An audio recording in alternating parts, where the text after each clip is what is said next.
Assalamualaikum warahmatullahi wabarakatuh. Jirtu ilmaan Oromoo jaalalli koo kan onni irraa buqqa'e bakka jirtanitti isin haa qaqqabu jecha aappii bareedduu isinii qabadhee dhufe automatical virus scanner jetti.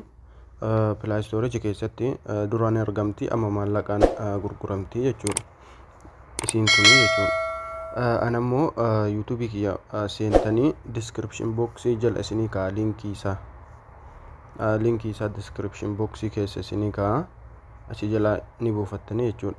Description box jechuun viidiyoo akkanatti yoo seentanii barreeffama kan akkana yoo gadi dhooftanii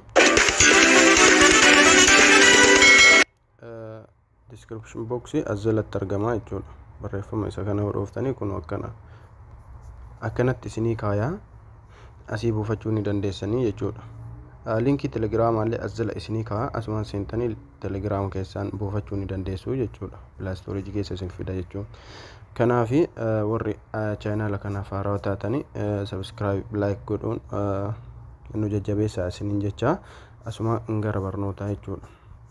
Appiin isa kana gizee takkaaf keessa seenna jechuudha. Erga keessa seenne akkanatti nuuf fida jechuudha. Amma irratti yoo ta'e sagalee wayii nutti fida. Vaayirasii gubbaa kanatti ol yaasee natti fida jechuudha. Asirratti vaayirasii natti fida. Kaza kana barreeffama diimaa kan akkas gadi.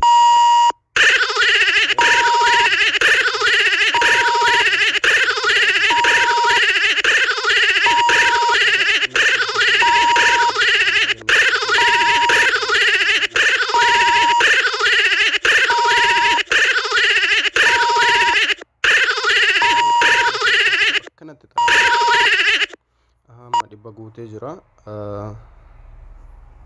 Asumaan delete kan jedhu kana delete gootanii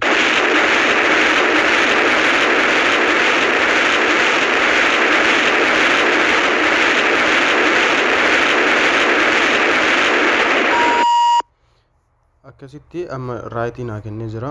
Vaayirasii yoo silkii allagee bilbila tuquu isin orgee dafee isin daddalaguu didee isa kanaan yoo xaraddanii akka automaatikaalitti isinii dalaga jechuudha. Akka ajaa'ibaatti isinii dalaga. Akkasii seenaatii daawwadhaa yoo isinitti tole share like godhuun nu jajjabeessaa isiniin jecha. Haga barnoota biraatii wajjin deebinutti nagaan nu tura isiniin jedha. Assalaamu alaikum warahmatullaahi wabarakaatuh.